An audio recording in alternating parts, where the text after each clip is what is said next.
Hello student, आज के इस वीडियो पर मैं आपको जो है पहला चैप्टर आपका इंट्रोडक्शन उस चैप्टर को हम स्टार्ट करने वाले हैं। तो इस वीडियो में आपको इंट्रोडक्शन चैप्टर का पार्ट 1 है ये वीडियो। उस वीडियो में आपको मैं थोड़ा बहुत कुछ टॉपिक को आपको समझाने के लिए कोशिश करूँगा। तो आप ध्यान से इस वीडियो को अंत तक देखिएगा। तो अगर आप इस चैप्टर को अच्छी तरह से आप समझना चाहते हैं तो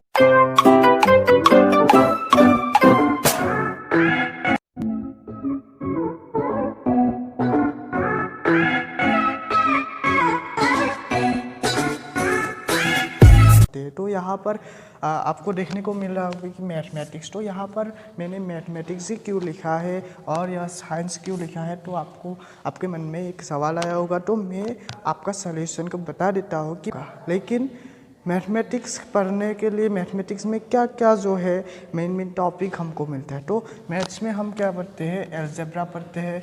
उसके बाद हम साइंस में एक्सपेरिमेंट को पढ़ लेते हैं।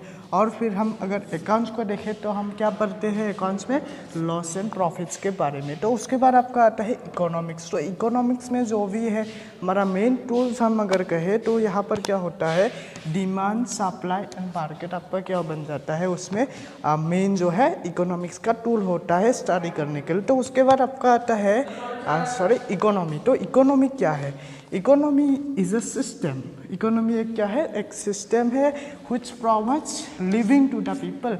हमको वो एक अर्थनीति जो है वो जीविका हमें प्रोवाइड करते हैं, हमें देते हैं। उसके बाद आपका आता है whittle process of an economy. तो एक इकोनॉमी का जो है विटल प्रोसेस, जो नेसेसरी जो प्रोसेस होता है, प्रक्रिया होता है, वो क्या क्या होता है। तो पहला होता है आपका प्रोडक्शन, उसके बाद आपका होता है कंजम्पशन और तीसरा आपका इन्वेस्टमेंट हो जाता है। उसके बाद हम फिर जाते हैं व्हाई वी स्टडी इकोनॉमिक्स। हम इकोनॉमिक्स को क्यों स्टडी करते हैं। तो आप यहाँ पर ध्यान से देखिएगा कि इकोनॉमिक्स को जो है हम स्टडी करते हैं, उसके बिहाइंड एक रीज़न तो बनता ही है। तो वो रीज़न होगा आपका स्कैरसिटी की वजह से। तो स्कैरसिटी क्या है, किसी भी एक रिसोर्स का जो है स्कैरसिटी इज सिचुएशन हम बोल सकते हैं व्हेन देयर इज लिमिटेशन। किसका लिमिटेशन हो, इज लिमिटेशन इज सप्लाई। किसका सप्लाई, हमने अभी तक पढ़ लिया कि scarcity is a situation. Scarcity एक सिचुएशन है, एक अवस्था है, हम उसे ऐसे कह सकते हैं, ऐसा सिचुएशन है जहाँ पर क्या हो, किसी भी एक चीज़ का लिमिटेशन हो सप्लाई के लिए, किसी भी एक रिसोर्स का, संपत्ति के लिए। यहाँ पर हमने लिख लिया कि सप्लाई ऑफ पार्टिकुलर रिसोर्स का क्या होना है, उसमें लिमिटेशन जब होता है सप्लाई में, तो उस सिचुएशन को हम क्या कह सकते हैं, स्कैरसिटी कह सकते हैं। यहाँ पर हम फिर से एक जो है स्कैरसिटी टॉपिक को आपको समझा देते हैं। तो स्कैरसिटी क्या है, स्कैरसिटी इज सिचुएशन, एक ऐसा सिचुएशन हो जहाँ कब होता है ये situation, when there is limitation. क्या होता है, लिमिटेशन। किसका लिमिटेशन होता है, सप्लाई। किसका सप्लाई, वो भी हमें पता होना चाहिए, पार्टिकुलर रिसोर्स का। किसके साथ, इन रिलेशन टू डिमांड। उस किसी एक पार्टिकुलर रिसोर्स के साथ जब डिमांड का सप्लाई उसका घट जाता है, वो मिल नहीं पाता है, जुड़ नहीं पाता है, तो उस सिचुएशन को ही हम क्या कह सकते हैं, स्कैरसिटी हम कह सकते हैं उस रिसोर्स के लिए। मतलब कि स्कैरसिटी ऑफ दैट रिसोर्स, इसे हम ऐसे बोल सकते हैं। उसके बाद आपका आता है क्या आता है, रिसोर्सेज वर्सेस ह्यूमन वंस। तो यहाँ पर हम दो चीज़ों के बात करने वाले हैं। तो पहला है आपका रिसोर्स और दूसरा आपका है ह्यूमन वंस। तो उसके बाद अब देखिए कि रिसोर्स जो होता है वो क्या होता है, स्कैर्स होता है। स्कैरसिटी के बारे में हमने अभी पढ़ लिया। तो वही होता है कि रिसोर्स कभी हमारे पास जो भी अवेलेबल रिसोर्स होता है वो क्या होता है, स्कैर्स होता है।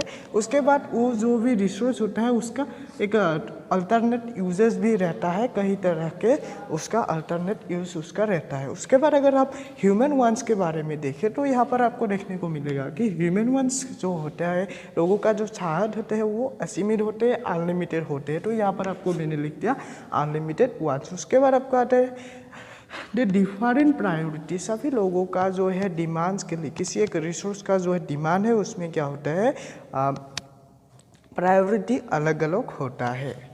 उसके बाद अगर हम देखें कि पॉजिटिव इकोनॉमिक्स और नॉर्मेटिव इकोनॉमिक्स, तो यहाँ पर हम इसमें क्या होता है, पॉजिटिव इकोनॉमिक्स थ्योरी क्या स्टडी करते हैं। पॉजिटिव इकोनॉमिक्स में इकोनॉमिक जो प्रॉब्लम है एक इकोनॉमी में वो कैसा है, कौन सा प्रॉब्लम एक इकोनॉमी में है वो हमको देखना है पॉजिटिव इकोनॉमिक्स थ्योरी में। उसके बाद हमारा आता है हाउ देयर एक्चुअली सॉल्व, उससे हम कैसे एक्चुअली सॉल्व कर सकते हैं। उसके बाद आपको आता है वो अबाउट वैल्यू जजमेंट। इस पॉइंट के बारे में आपको मैं अलग से समझाने वाला हूँ। तो अभी आप देखिए नॉर्मेटिव इकोनॉमिक्स क्या होता है, व्हाट आउट टू बी। हम जो भी इकोनॉमिक्स प्रॉब्लम है उसको सॉल्व करने के लिए हम क्या हमें क्या करना है, how this should be solve, उससे हम कैसे सॉल्व कर सकते हैं। उसके बाद क्या आता है, नॉर्मेटिव इकोनॉमिक्स जो है वो हमें वैल्यू जजमेंट प्रोवाइड करता है, देते हैं। तो अभी हम वैल्यू जजमेंट के बारे में आपको बोलते हैं। तो यहाँ पर आप वैल्यू जजमेंट के बारे में देखिए कि वैल्यू जजमेंट अगर हम मान लीजिए कि एक इकोनॉमी में क्या सेल हो रहा है, एक सिगारेट सेल हो रहा है। तो यहाँ पर हम लिख देते हैं एक सिगारेट। तो जो है सिगारेट अगर हम किसी भी इकोनॉमी जो सेल करता है तो क्या करता है, पॉजिटिव इकोनॉमिक थ्योरी जब उस सिगारेट के सेल को स्टडी करेगा तो ये बोलेगा कि सिगारेट, वो इंस्ट्रक्ट करेगा हमें सिगारेट जो है पीना वो क्या है, इंजूरियस टू हेल्थ, हमारे हेल्थ के लिए वो इंजूरियस है। तो वो ऐसे बोलेगा, लेकिन वो क्या नहीं बोलेगा हमें, पॉजिटिव इकोनॉमिक्स थ्योरी हमें ये नहीं बोलेगा कि हम जो है चीज़ों को कैसे हम सॉल्व करने वाले हैं। मतलब कि सिगारेट पी, अगर हम नॉर्मेटिव इकोनॉमिक्स थ्योरी में उस सिगारेट का सेल को लेके स्टडी करें तो वो हमें ये बताएगा कि हम किसी भी एक जो है सिगारेट हो या जो भी हो हमारे हेल्थ के लिए जो भी चीज़ इंजूरियस हो, उससे हमें उसको सेल को हटाने के लिए, हटाना भी हो चाहे घटाना भी हो, जो भी करना हो, लेकिन कैसे करना है वो भी हमें बताएगा। क्या कौन बताएगा, नॉर्मेटिव इकोनॉमिक्स आपको देखने को मिल रहा है। तो यहाँ पर हम आपको बता देते हैं जो ये माइक्रो वर्ड है वो आया है एक ग्रीक वर्ड, वो है माइक्रोस, और जिसका मीनिंग है स्मॉल। और आपका जो है मैक्रो आपने देखा तो उसका जो है ग्रीक वर्ड एक मैक्रोस से आया है और जिसका मीनिंग है लार्ज, मतलब कि बड़ा है, और स्मॉल छोटा है।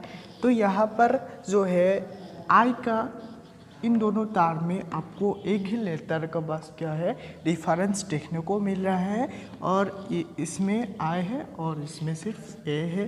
तो ये जो आई है ये लेटर हमें इंडिविजुअल स्टैंड करता है, और जो है ए वो हमें एक ऐसा तार क्या हो एग्रीगेट, बड़ा एग्रीगेट को हमें स्ट्रेंथ करता है। और फिर अगर हम देखें माइक्रो इकोनॉमिक्स को हम प्राइस थ्योरी भी बोल सकते हैं, और आपका जो है मैक्रो इकोनॉमिक्स इसको हम क्या बोल सकते हैं, इनकम थ्योरी आपका बोल सकते हैं आप। और जो है इनकम थ्योरी, तो अभी हमें जो है अगर माइक्रो इकोनॉमिक्स के बारे में आपको बताना है किसी को, तो आप ये बता दीजिए बस कि micro economics is that part of theory which studies the individual behaviour of an economy.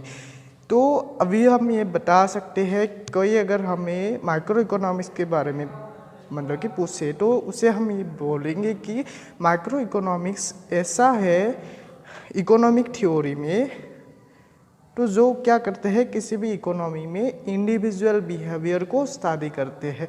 और उसके अलावा ऑपोजिट में अगर हम देखें तो उसके अगेंस्ट भी क्या होगा, हमारा मैक्रो इकोनॉमिक्स आ जाता है। और मैक्रो इकोनॉमिक्स क्या है, that is macro economics is that part of economic theory which studied aggregate behaviour of an economy. तो अगर हम देखें कि एग्रीगेट डिमांड, एक इकोनॉमी में aggregate demand, every demand of what we can say aggregate, about aggregate demand we can say that all the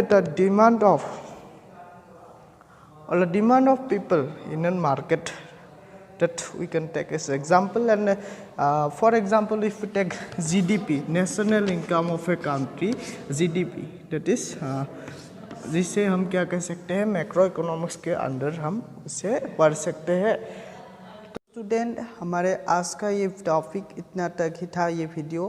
तो हम फिर आपके साथ मिलते हैं अपना अगला topic, central problem of an economy.